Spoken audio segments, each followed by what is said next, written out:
अस्सलाम वालेकुम to all of you. आज वाली इस वीडियो में हम जो है डिस्कस करेंगे टाइप्स ऑफ सेट्स। ये एक बहुत ही इम्पोर्टेंट टॉपिक है एग्जाम पॉइंट ऑफ व्यू से। तो आप लोगों को ये टाइप्स ऑफ सेट जो है आने चाहिए। इसमें काफ़ी कन्फ्यूजन्स वाली टॉपिक्स भी हैं। अगर आप यह वीडियो पूरा देखेंगे तो इंशाल्लाह ये जो भी आपकी कन्फ्यूजन्स हैं इसमें तो ये क्लियर हो जाएँगी। तो आज वाले लेक्चर में हम जो डिस्कस करेंगे finite set, infinite set, empty set, subset, superset, equal sets, equivalent sets.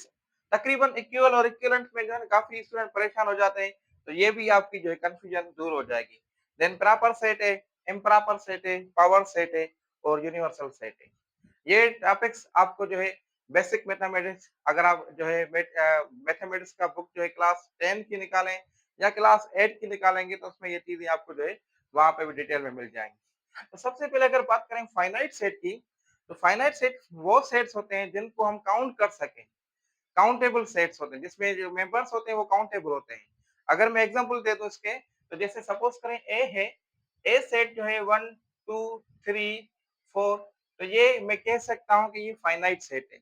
इसको मैं गिन सकता हूं कि टोटल इसमें 4 मेंबर्स हैं। अगर मैं दूसरा कोई सेट लिखूं, बी लिखूं, तो ये भी 1 3 5 7, ये अप टू जो है 49 तक अगर मैं लिख लूं, तो ये भी मैं गिन सकता हूं। इसका मतलब जो है 1 3 5 7 9 11 12 11 13 अप टू 49 तक इसमें जो है मेंबर्स हैं। तो ये हमारा मतलब जो है हमें पता है इनमें कौन-कौन से मेंबर्स हैं। तो ऐसे सेट्स को जो है हम फाइनाइट सेट कहते हैं। अगर नेक्स्ट टॉपिक है इनफाइनाइट सेट। अगर जो मैं इसको अगर ये सी सेट में लिख दूं, तो ये ऐसे लिख दूं 1 2 3 और ये चलता जाए अप टू इन्फिनिटी, तो इसका जो है हमें पता नहीं है ये कहाँ तक सेट चलता है। तो हम ऐसे सेट्स को काउंट नहीं कर सकते, कितने मेंबर्स हैं, कौन से मेंबर्स हैं। तो ऐसे सेट्स को जो है इनफाइनाइट सेट्स कहा जाता है। तो ये जो है बेसिक डिटेल थी फाइनाइट और इनफाइनाइट सेट की। इनके बीच में डिफरेंस जो है आपको आना चाहिए था। नेक्स्ट है एम्प्टी सेट। एम्प्टी सेट करें या इसको आप नल सेट पढ़ें, दोनों जो है सेम बात है। तो एम्प्टी सेट या नल सेट है, उसमें क्या होता है कि एम्प्टी का मतलब खाली, जिसमें कोई एक भी मेंबर ना हो, जीरो मेंबर्स हो, कोई भी मेंबर ना हो, तो वो एम्प्टी सेट होता है। एग्जांपल अगर दे दूं, तो एम्प्टी सेट की निशानी ये ऐसे होती है, इसको आप एम्प्टी सेट को ऐसे लिख सकते हैं, मतलब इसमें एक भी मेंबर नहीं है। या हम इसको ऐसे भी लिख सकते हैं, इसका भी मतलब ये है कि इसमें जो है एक भी मेंबर अवेलेबल नहीं है। तो अगर के आपको कुछ एमसीक्यू या कोई क्वेश्चन पूछा जाए कि ये बताएं कि ये एम्प्टी सेट है या नहीं है, तो आपका क्या आंसर होगा? ये एम्प्टी सेट नहीं होगा। क्यों? क्योंकि इसमें एक मेंबर ऑलरेडी है। ये फाइव जो है ये एक मेंबर है। तो ऐसे सेट से आपको जो है एम्प्टी सेट होंगे। तो आपने कंफ्यूज नहीं होना। ये अगर सिंबल अलग है तो ये एम्प्टी सेट की है। अगर ये ब्रैकेट में अंदर आ जाती है तो इसका एक मेंबर है। एक मेंबर जो है सेट का है। तो ऐसे सेट्स, अब ये मेंबर क्या है? ये एक सिंबल है। ट्रिग्नोमेट्री या ज्योमेट्री पढ़ेंगे या मैथमेटिक्स डिटेल में पढ़ेंगे आगे, तो ये फाइव है, फाइव की सिंबल है। तो इसका मतलब ये सेट है जिसका मेंबर एक है। जैसे कंफ्यूजन वाले क्वेश्चन भी आ सकते हैं। एम्प्टी सेट की क्या है कि उसमें कोई भी एक भी मेंबर ना हो। अगर उसकी सिंबल आपसे पूछा जाए तो ये सिंबल है ब्रैकेट, खाली ब्रैकेट से, या जो है ये सिंबल है। तो इसी तरीके से आप एम्प्टी सेट की भी जो है डेफिनेशन बता सकते हैं या आइडेंटिफाई कर सकते हैं। तो अब तक ये हम तीनों टॉपिक्स कवर कर चुके हैं। मजीद कोई कंफ्यूजन है तो आप बेशक जो है कमेंट में मुझसे पूछ सकते हैं। अब अगर नेक्स्ट टॉपिक देखें सबसेट, तो सबसेट क्या होता है? सबसेट अगर हम देखें, अगर मैं सेट ए लिखा हुआ है, अब मैं इसको अपडेट कर लेता हूँ, सेट दूसरा सेट ले लेता हूँ, तो उसको हम कैसे देखें सबसेट क्या होगा? तो देखें, अगर ए सेट है 1 2 3 4 और बी सेट है 1 2 3 4 5, तो ये दो सेट्स हमारे पास मिल गए। अब इसको हम एग्जांपल से समझेंगे कि सबसेट क्या होता है। तो आप देखें ए में क्या सेट्स हैं? ए सेट में कौन से नंबर्स हैं? 1 2 3 4 5, 4। और बी में कौन से हैं? 1 2 3 4 5। ठीक है? तो अब देखें, तो हमने ये देखा कि ए के सारे मेंबर्स बी में अवेलेबल हैं। अवेलेबल हैं? आप देख रहे हैं? सारे मेंबर्स अवेलेबल हैं इसमें। तो हम ऐसे कह सकते हैं कि ए जो है ए जो है सबसेट है बी का। पॉइंट समझ में आ गई? अगर जे एक में ए के सारे मेंबर्स बी में अवेलेबल हैं, बी सेट में अवेलेबल हैं, तो हम ये कह सकते हैं कि A is subset of B. Subset की सिंबल जो है ये होती है। ओके, होपफुली समझ में आ गया होगा कि सबसेट क्या होता है। अगर हम दूसरी टॉपिक पूछें आपसे, सुपरसेट क्या होता है? तो सुपरसेट इसका उलट है। इसके इसी में से ही आपको डेफिनेशन समझ में आ जाएगी। अगर आपको सबसेट समझ में आ गया, तो सुपरसेट भी समझ में आ जाएगा। ओके, तो अगर हम बात करें सुपरसेट की, तो सुपरसेट में देखें इसी सेम डेफिनेशन को देखते हैं कि ए के सारे मेंबर्स बी में अवेलेबल हैं। तो हम इसको ये भी कह सकते हैं ए सुपरसेट सबसेट ऑफ बी, या बी इज सुपरसेट ऑफ ए। इसको हम ऐसे भी पढ़ सकते हैं। तो देखें बी जो है बाला सेट है, सुपर सेट है बी ए का। ठीक है, ये है आपकी सुपरसेट और सबसेट। तो ये सिंबल आपकी सबसेट की हो गई और ये सिंबल आपकी सुपरसेट की हो गई। इसी में से आप ये इसको भी ऐसे पढ़ सकते हैं कि जारी बात है बी सुपरसेट ऑफ है। इसको मैं ऐसे भी पढ़ सकता हूँ ए सबसेट ऑफ बी। ऐसे भी हम पढ़ सकते हैं। तो ये आप लोगों की दोनों डेफिनेशन होपफुली क्लियर हो गई होगी, सबसेट और सुपरसेट। ठीक है, अब आ जाते हैं नेक्स्ट टॉपिक पे, जो है इक्वल सेट्स। इक्वल सेट्स क्या है, उसके बाद इक्विवेलेंट सेट भी। अब देखें इसी में काफी स्टूडेंट्स मजीद परेशान हो जाते हैं दोनों कॉन्सेप्ट में कि ये क्या क्या चीजें हैं। अगर ये ए इज इक्वल टू 1 2 3 4 है, तो ये एक मेंबर है। इसमें कितने मेंबर्स हैं? इसमें एन ऑफ क्या है, कितने मेंबर्स हैं? 4 मेंबर्स हैं। अगर मैं दूसरा सेट लिख देता हूँ सी लिख देता हूँ 1 2 3 4, सेम मेंबर्स दोनों में हैं। ठीक है, फिलहाल बी को इग्नोर कर दें, बी को ना देखें, ए और सी को देखें। तो ए में 1 2 3 4, बी में भी 1 2 3 4। तो हम ये कह सकते हैं कि A is equal set of B, equal set of C. A is equal set of C. अब इक्वल में हमने क्या देखा कि इसमें भी देखें मेंबर्स 1 2 3 4 हैं, इसमें भी मेंबर्स 1 2 3 4 है। तो दोनों में मेंबर्स सेम है, नंबर ऑफ मेंबर्स और उनकी वैल्यू जो है सेम है।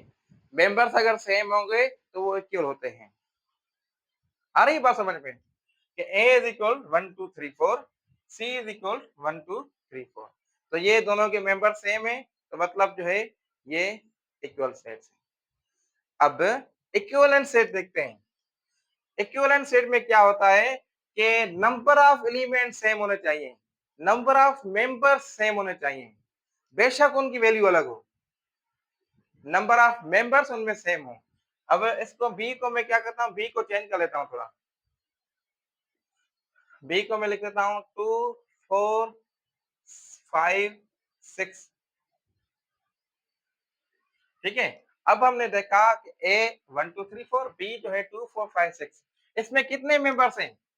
बी में कितने मेंबर्स हैं? 1 2 3 4।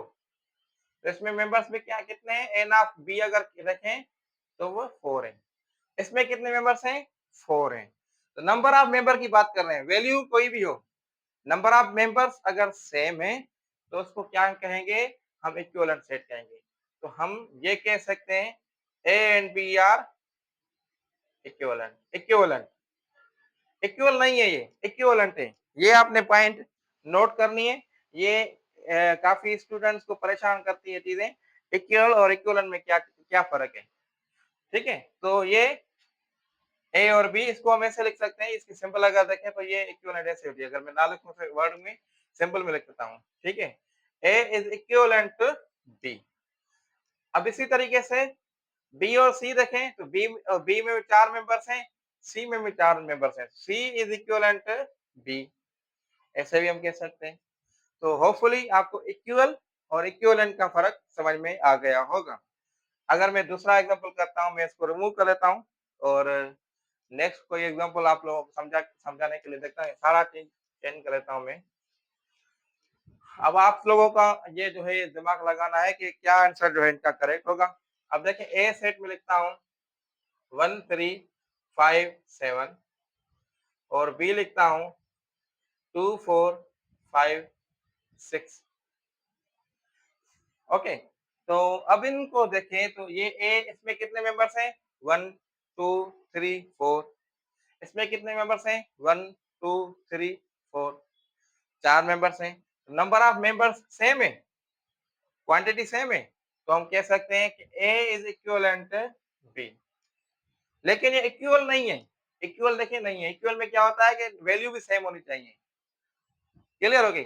अगर मैं इसको ऐसे करूँ, ये रिमूव कर दूँ और लिख दूँ बी 1 2 3 5 7, तो मैं कह सकता हूँ कि ए जो है बी का इक्वल है। इक्वल है? अच्छा, अब इक्विवेलेंट चेक करते हैं। इक्विवेलेंट इसमें कितने मेंबर्स हैं? 4। इसमें कितने मेंबर्स हैं? 4। तो मैं कह सकता हूँ कि ये इक्विवेलेंट भी हैं। तो इसी तरीके से आपके ये दोनों कॉन्सेप्ट क्लियर हो गए और ये आपको जो है दोनों कॉन्सेप्ट जो है आपको अच्छे तरीके से आने चाहिए। इसमें काफ़ी स्टूडेंट कन्फ्यूज़ हो जाते हैं। इसमें भी हो जाते हैं, सबसेट और सुपरसेट में भी हो जाते हैं। तो होपफुली अब तक जो आप लोगों ने ये लेक्चर सुना है और देखा है, तो इसमें आपको ये दोनों चीज़ें बल्कि सारे कॉन्सेप्ट जो है क्लियर हो गए हैं। अब हम आगे मूव हो जाते हैं और नेक्स्ट जो टॉपिक है हमारी प्रॉपर सबसेट। प्रॉपर सबसेट क्या होता है? तो अगर मैं इसको चेंज कर दूं, इसको मैं बी को थोड़ा अपडेट कर लेता हूँ इसमें ही, ठीक है। वही सबसेट वाला कॉन्सेप्ट हम यूज करेंगे इधर, बस थोड़ी चेंजिंग है कि ए के सारे मेंबर बी में अवेलेबल हैं, ठीक है। ए के सारे मेंबर्स बी में अवेलेबल हैं। ओके, पॉइंट हो गई है। और दूसरी कंडीशन ये है कि इफ अगर जो है इसमें, अगर इसमें ए बराबर ना हो बी के, ए के मेंबर्स बराबर ना हो बी के, अभी हम क्या समझ रहे हैं? Proper subset. नोट कीजिएगा ये पॉइंट, जब मैं लिख नहीं रहा डेफिनेशन, लेकिन आपने कॉन्सेप्ट पॉइंट नोट कर लिए।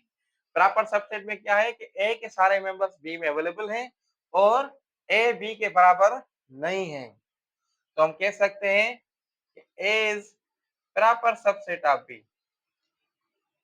ओके, तो प्रॉपर सबसेट ऑफ बी में आपने देखा कि ये जो है आपकी सिंबल इसी तरीके से हो जाती है। उसमें क्या होता था, ये नीचे वो सबसेट की लाइन दूसरी भी थी। प्रॉपर, अब इम्प्रॉपर सबसेट क्या है? वही सेम डेफिनेशन है, वही सेम डेफिनेशन है, लेकिन अगर मैं इसको बी को लिख देता हूँ कि 1357, अब ये बी दूसरा अपडेट कर लिया हमने, या सी कर लेता हूँ मैं, सी बराबर आए 1357। अब ये देखें ए और सी को हम देखें तो ए के सारे मेंबर सी में अवेलेबल हैं, लेकिन उसमें क्या है, कंडीशन क्या है कि ए इज इक्वल टू सी। ए जो है क्या है? सी के बराबर है। तो इस केस में क्या होगा? ये जो है इम्प्रॉपर सबसेट हो जाएगा। Okay, A is improper subset of C. ये चीजें आप लोगों की सेट्स के वाले से ये बहुत इंपॉर्टेंट है, इम्प्रॉपर सबसेट और प्रॉपर सबसेट। तो ये अब हम समझ गए। अब आ जाते हैं पावर सेट। पावर सेट क्या होता है? पावर सेट, ये सारे आपको अगर कॉन्सेप्ट समझ में आ गए हैं सबसेट के, सुपरसेट के, तो पावर सेट भी आपको जो है अब समझ में आ जाएगा कि पावर सेट क्या है। कि इसमें जो है ना, इसमें जो भी अगर सेट लिख देता हूँ ए इज इक्वल टू 135, तो पावर सेट में क्या है कि इस ए सेट के सारे सबसेट जो हैं वो पावर सेट में ऐड हो जाते हैं, पावर सेट में हो जाते हैं। Set of all subsets, point note के लिए, set of all subset is called power set, power set, ठीक है। तो इसको हम ऐसे लिखते हैं P of A, P of A. अब इसके सबसेट कौन से होंगे? इसके सबसेट आप अगर बनाए तो कैसे होंगे, कौन से होंगे? तो इसके सबसेट हम बनाए तो नंबर 1 के इसमें पहला पहला एम्प्टी सेट होगा। ओके, उसके बाद हम देखें तो उसमें दूसरा सेट जो है अलग अलग मेंबर्स कैसे होते हैं ना, 1, फिर जो है 3 फिर जो है 5, ठीक है? उसके बाद ये हम कंटिन्यू करें तो 1 और 3, देन हम कंटिन्यू करें तो ये कंटिन्यू चल रहा है, ठीक है? और 1 और 5, उसके बाद हम देखें तो आखिर में 1, 3, 5, तो ये सेट बन गए, ठीक है? अब देखें तो इसमें कितने सबसेट बने? 1, 2, 3, 4, 5, 6, 7, तो इसमें 7 सबसेट बन गए हैं। अब हमने देखना है कि क्या हमारा जवाब सही है या गलत है। ओके, तो इसको कैसे वेरीफाई करेंगे? तो एक फार्मूला है कि इसके कितने सबसेट बनेंगे, 2 पावर n, ठीक है? 2 पावर n से हम मालूम कर सकते हैं कि इसके कितने सबसेट बनेंगे। तो n क्या होता है? Number of elements. ए में कितने एलिमेंट्स हैं या नंबर ऑफ मेंबर्स बोले तो ए में कितने मेंबर्स हैं? 1, 2, 3, तो 3 मेंबर्स हैं। तो इसको हम सॉल्व करें तो 2 पावर 3, ठीक है? 2 पावर 3, इसको हम देखें मजीद सॉल्व करें 2 पावर 3 किसके बराबर आता है? 2 into 2 4, 4 into 2 8, 8, इसका मतलब इसमें 8 जो है मेंबर्स होने चाहिए, 8 सबसेट बनने चाहिए, लेकिन हमने कितने बनाए? 7 बनाए, हमने अभी काउंट किए, तो इसका मतलब हमारा जवाब गलत है। अभी हमने एक सेट और इसका निकालना है, तो हमने देखा कि 1, 2, 1 खाली सेट हमने निकाला, 1 का निकाला, 3 का निकाला, 5 का निकाला, 1 और 3 का निकाला, 1 और 5 का निकाला। अब हमने देखा इन दोनों का नहीं निकला, मतलब जो है एक सेट 3 और 5 जो है ये रहता था। तो अब हमने देखा कि अब हमारे 8 सबसेट पूरे हो गए। 1, 2, 3, 4, 5, 6, 7, 8, तो हमारा जवाब सही निकला। तो इसमें से आपको क्वेश्चन ये टेस्ट में ये भी आ सकता है कि ये सेट गिवन है, इसके कितने सबसेट बन सकते हैं, तो आप ये फार्मूला यूज करके आंसर लगा सकते हैं। अगर देखें आपको ये क्वेश्चन मिल जाए 1, 2, 3, 4, 5, 6, 7, अब इसके कितने सबसेट बनेंगे? आप जो है इसको सॉल्व करने में काफी टाइम लग जाएगा, अगर आपको एमसीक्यू मिलता है तो। एमसीक्यू में क्या होता है कि 1 मिनट के लिए 1 मिनट होता है एक क्वेश्चन के लिए। तो आपको ये कितना हो गया? 1, 2, 3, 4, 5, 6, 7, तो 7 मेंबर्स हो गए। अगर आप इसको अलग-अलग सॉल्व करेंगे काफी टाइम लग जाएगा। आपका सिंपल क्या होगा? 2 पावर 7, 2 पावर 7 सॉल्व करेंगे, आपको जो आंसर मिल जाएगा। ओके। तो ये आपको जो है पावर सेट हो गया। अब फाइनल ये यूनिवर्सल सेट। यूनिवर्सल सेट आप लोगों आसान है बहुत, काफी स्टूडेंट को क्लियर होगा अभी तक। बस इसका ओवरव्यू दे दूं, फिर कुछ इंपॉर्टेंट एक दो पॉइंट्स बता देता हूँ, फिर हम जो है सेक्शन को एंड कर लेते हैं। तो यूनिवर्सल सेट क्या होता है कि जो सारे जो सेट्स होते हैं ना, जो भी अगर ए हो, सपोज करें ए आपका जो है 1 और 3 है, और बी आपका जो है 2 और 4 है, और सी जो है 1, 3, 5 है, ठीक है? तो यूनिवर्सल सेट जो है, मैं इसको अब टेक्निकल यूज कर सकता हूँ अल्फाज कि universal set is the super set of all sets. जो भी सेट्स गिवन है इसका सुपर सेट होगा, मतलब इसमें सारे मेंबर्स मौजूद होंगे जो ए बी या सी के होंगे।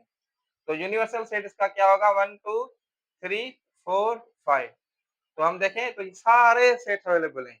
लेकिन अगर मैं 5 से ये 6 तक की चला जाऊं तो कोई इशू नहीं है, क्योंकि सुपर सेट में हमने देखा कि एक्स्ट्रा मेंबर्स भी होते हैं, ठीक है? तो ये इसी तरीके से हम यूनिवर्सल सेट कवर किया।